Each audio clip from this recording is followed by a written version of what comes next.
Good morning, everybody.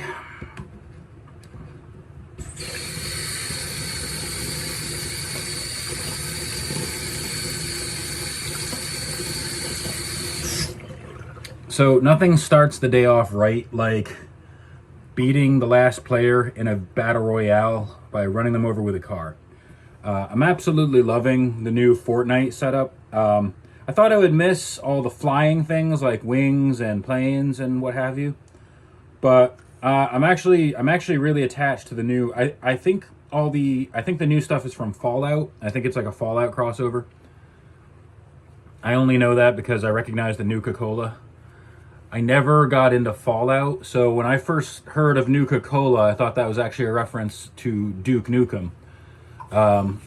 I actually did not realize that Fallout had been around for quite some time because I've seen a lot of gameplay so far on TikTok, and I've noticed that it seems like it's developed by the same people who did StarCraft. Anyway, so it's been about a week in the new trailer. We got the whole apartment cleared out. We left the keys on the counter, and we're gonna get our money back from the landlord, the security deposit, hopefully very soon, so that we can finance our Canada trip. It's not a huge Canada trip. In a couple of weeks, we're going up to Niagara Falls with the family. We're gonna do an Airbnb, and we're gonna spend at least one night at the Airbnb, and I'm gonna cook for everybody for the first time. At least, okay. So I've cooked for Michael, but I've never cooked anything for the rest of the family. So I'm gonna do an old family favorite. My family has this thing. It's a variation on goulash. We always call it googliosh. It's really just hamburger, tomato soup, and kidney beans, but you can change a few ingredients out. It's the kind of thing that a single mother feeds her 5 kids when 4 of them are living with their father and they come up once every other week. So as soon as I described it, you probably thought, "Oh, that's not very healthy." But I'm sure every single person watching this has a favorite food that is unique to their family that nobody else, the other people would find weird. So, whatever.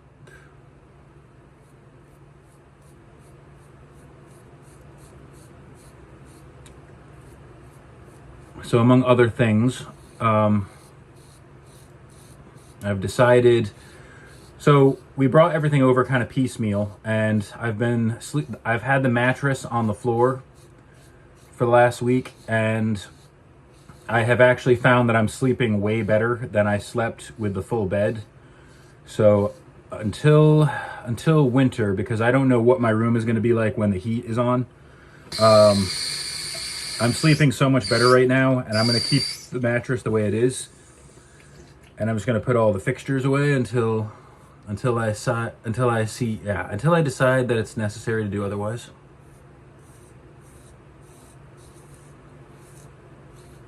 I don't know if that'll free up space in my room or not. I don't know. Right now, I'm just thinking about comfort.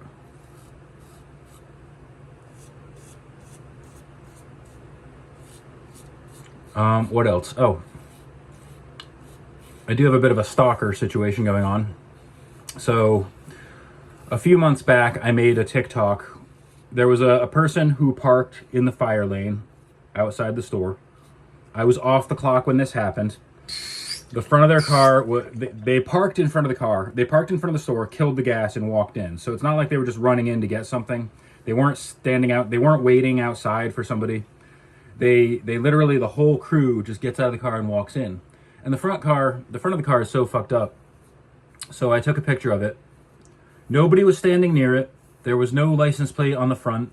There was no identifying information about this car. This car looked like every other piece of junk on the planet. So I took a picture of it and I made a funny meme out of it and I posted it on TikTok. And maybe a couple of months later, they just happen to find that the owner of the car just happens to find that TikTok. And she has not stopped making it a part of her personality since then. I took the TikTok down.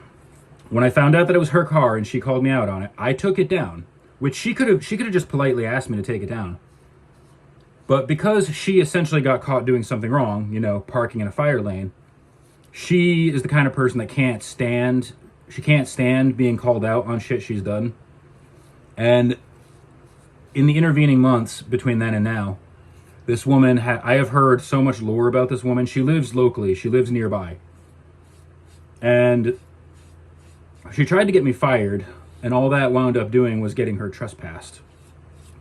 So she got part of her wish. She'll never see me working again because she's not allowed where I work. But Memorial Day last week, I was going into town to get some errands done, and she and her little posse are driving up and down Main Street. She pulls up next to me, takes a video of me while she's driving, by the way. And she literally, her and her little posse keep driving past me up and down they go up and down Main Street, driving by me, flipping me off, running their mouths. This woman has not forgotten about it. Like, literally, she came out of this completely unscathed. If she hadn't harassed me at work, she could still go in there. Everything she has done has been of her own doing. And her whole family have a bit of a legal reputation. So it's not like she's not perfect. She's in her 30s right now. She was born, I only know when she was born because I tried to file a restraining order against her. It was denied, but I still got a lot of her information because of it. And a couple of my TikTok followers are really good online detectives, and they found some other information about her. Now, I'm not going to release that because not only is that illegal, but it's unethical.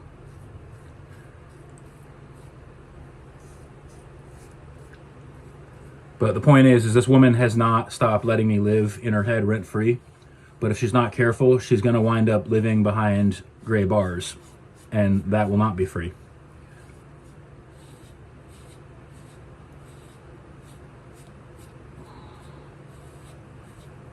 I figure it's only a matter of time before she fucks up so much that the cops actually can't ignore it. Just hopefully it won't be at my expense.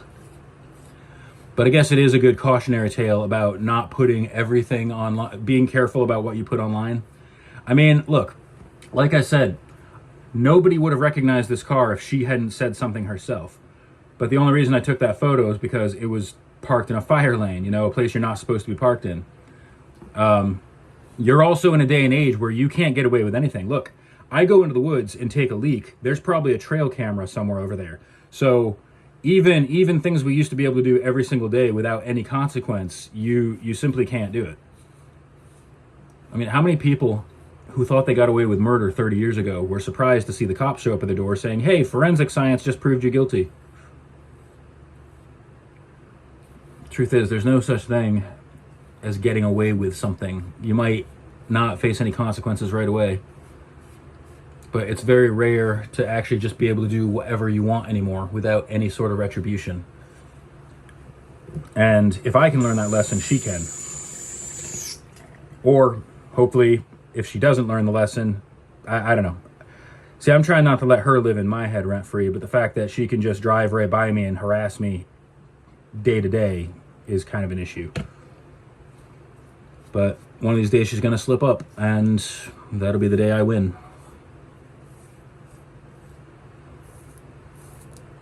If not, it's probably really easy to remind her that I now live in a trailer park surrounded by gun owners, so if she wants to fuck around, she can find out.